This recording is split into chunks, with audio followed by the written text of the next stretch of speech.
আজকে রেসিপি ডিম তেলানি। নমস্কার বন্ধুরা, কেমন আছো সবাই? রুমা রান্নাঘর RRG চ্যানেলে তোমাদের অনেক স্বাগত।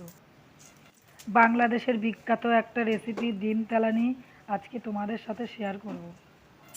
গ্যাসে কড়াই বসিয়ে দিয়েছি, কড়াই গরম হয়ে গেছে, দিয়ে দিচ্ছি সাদা তেল। তেলে ফোড়ন দিচ্ছি দারচিনি, গোটা জিরে, শুকনো লঙ্কা আর তেজপাতা। ফোড়নটা আমার হয়ে গেছে, দিয়ে দিচ্ছি কুচিয়ে রাখা পেঁয়াজ। পেঁয়াজটা ভালো করে লাল লাল করে ভেজে নিচ্ছি।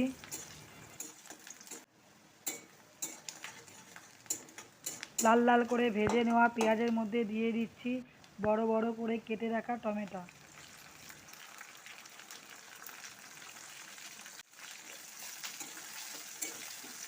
টমেটো পেঁয়াজটা ভালো করে নেড়ে নিয়ে টমেটো পেঁয়াজের মধ্যে দিয়ে দিচ্ছি 1 চামচ রসুন বাটা।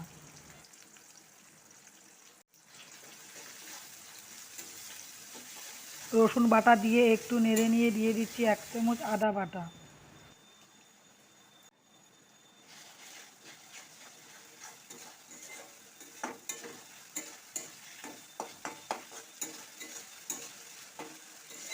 দিয়ে দিচ্ছি পরিমাণ মতো লবণ।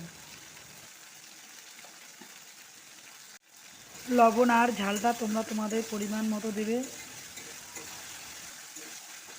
দিয়ে দিচ্ছি 1 চামচ লঙ্কার গুঁড়ো। কাঁচা লঙ্কাটা এখানে আমি আর দেবো না, চাইলে তোমরা কাঁচা লঙ্কা দিতে পারো।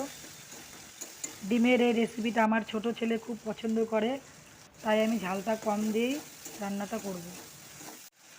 সব মশলা দিয়ে ভালো করে কষিয়ে নিচ্ছি গ্যাসটা কমিয়ে। মশলা কষাতে কষাতে যখন মশলা থেকে তেলটা ছেড়ে আসবে তখন দিয়ে দিচ্ছি 1 চামচ ভেজে রাখা জিরের গুঁড়ো। জিরের গুঁড়োটা আমি বাড়িতে বানিয়েছি, শুকনো খোলা জিরেটা তেলে মিক্সিতে গুঁড়ো করে কোটো করে রেখে দিয়েছি। সব মশলা দিয়ে ভালো করে কষিয়ে নেওয়ার পর দিয়ে দিচ্ছি গরম জল। আমি সব রান্নায় গরম জল ব্যবহার করি, তাতে রান্নার কালার বা স্বাদ দুটোই ভালো হয়। জলটা একটু বেশি করে দিতে হবে, তাই এখানে আমি জলটা বেশি করে দিয়ে একটু ঝোল বানিয়ে নিয়েছি। ঝোলটা ভালো করে ফুটিয়ে নিচ্ছি। ঝোলটা ভালো করে ফুটিয়ে নেওয়ার পর গ্যাসটা কমিয়ে দেব। একটা একটা করে ডিম ভেঙে আমি ঝোলের মধ্যে ছেড়ে দেব। প্রথমে ডিমটা আমি ভেঙে ভেঙে প্লেটে নিচ্ছি, পরে আস্তে আস্তে ছেড়ে দিচ্ছি ঝোলের মধ্যে। এখানে 5টা ডিম ভেঙে দিচ্ছি।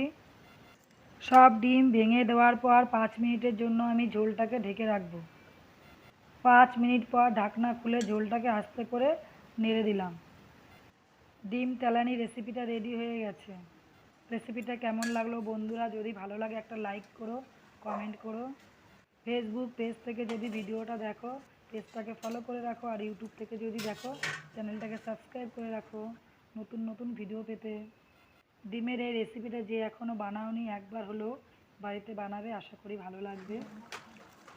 আজ এই পর্যন্ত, দেখা হচ্ছে নতুন কোনো রেসিপি নিয়ে। ততক্ষণ সবাই ভালো থাকো, সুস্থ থাকো। Tata, by.